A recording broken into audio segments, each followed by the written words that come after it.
Hey there and welcome. So we're going to talk about marketing today. And I know what you might be thinking. Super Bowl ads, big billboards, corporate slogans, right? But what if I told you that marketing is actually one of the most personal and crucial skills you can ever learn for your own success? So let me just ask you this, right off the bat. When you hear that word marketing, does your mind immediately jump to some huge, faceless company? Yeah, that's what most of us think. But that misses the biggest part of the picture. Because you see, the most important product you will ever market is yourself. And that's not just some feel-good idea. It's a real critical skill. The book this whole explainer is based on puts it perfectly.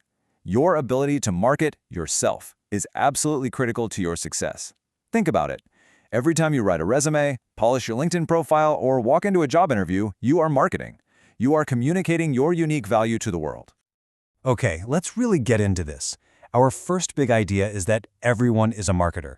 And the core concept here is simple. Every single time you communicate who you are and what you're capable of, well, you're running your own personal marketing campaign. You know, what's so important to understand is that the world has totally changed. The days of mass marketing are fading. And honestly, so are the days when just having a degree was your golden ticket to a great job. It doesn't matter if you're aiming for a big corporation or a small nonprofit. It's a competitive world out there. You have to know how to position yourself to win. So for all marketers now, what are the tools of the trade? That's what this next section is all about, your essential marketing toolkit. These are the nuts and bolts, the fundamental ideas that the pros use every day. And trust me, they're just as important for you. And it all starts right here, with the absolute foundation of marketing, understanding the difference between needs and wants.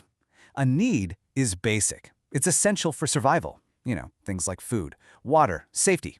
A want, on the other hand, is how we choose to satisfy that need. So you need to eat, but you might want a spicy burrito. Great marketing almost always targets our wants, not just our needs. Okay, so how do you actually connect a basic need to a very specific want? Well, you do it with a set of tools known as the marketing mix. This is your go-to toolkit for creating value, talking about it, and getting it into people's hands. Now, the marketing mix is famously known as the 4 Ps. Let's break them down. First, you've got your product. That's what you're actually offering. Then, the price, what someone has to pay for it. Next is place, where can they find it? And finally, promotion, how do you tell people about it? Now, let's bring it back to you. Your skills, that's your product. The salary you want, that's the price. Your resume and LinkedIn, that's the place. And that big interview, that's your promotion. See, it all fits. All right, so having a bunch of tools is great, but if you don't know how to use them together, they're not much help. You need a plan, and that's where our third section comes in, thinking like a strategist. This is all about taking those 4 Ps and building a real roadmap to get where you want to go. A real professional marketing plan usually follows these 5 steps. It's pretty logical when you look at it. You start with a quick overview, then you take a hard look at where you are right now. From there, you build your strategy, figure out the money side of things, and finally, you set up controls to make sure you're on track. It's a blueprint for turning a good idea into a reality. Now, inside that strategy, there are a few classic ways to grow. The first, and most common, is called market penetration. It's actually pretty simple. It just means selling more of what you already have to the people who are already buying it. It's really all about doubling down on what's working. The next option is market development. With this one, you take the product you've already got, but you introduce it to a totally new group of customers. Maybe that's in a new city, a new country, or even just a different demographic. And then there's the most ambitious move of all, diversification. This is when a company jumps in with both feet, creating totally new products to sell in brand new markets. It's definitely the riskiest path, but hey, it can also lead to the biggest payoffs.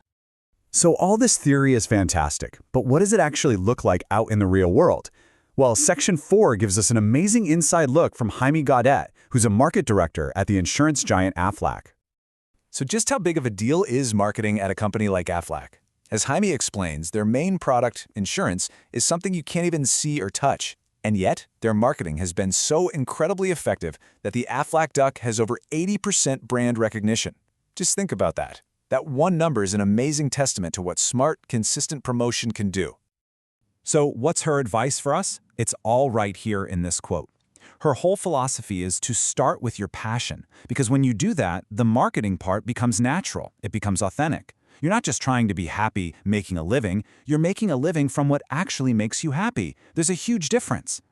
Jamie actually breaks her own success down into these 4 key principles. And notice something here. These aren't technical skills. It's not about spreadsheets. It's all about creating value for others, taking care of people, being self-aware, always learning, and being passionate. I mean, this is personal branding 101. Which brings us perfectly to our final and maybe most important section of all. What's your personal brand? This is where we take all these big marketing ideas and turn them inward. It's about figuring out the core values that are going to guide your own story. This quote from Jamie, "This is everything." Her incredible career at Aflac wasn't an accident. It was about alignment. She found a company that shared her personal value system.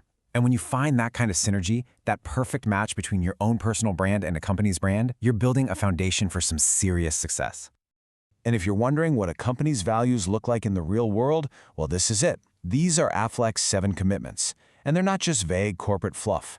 They are direct, they are clear, they are actionable guides for how to behave. Shoot straight.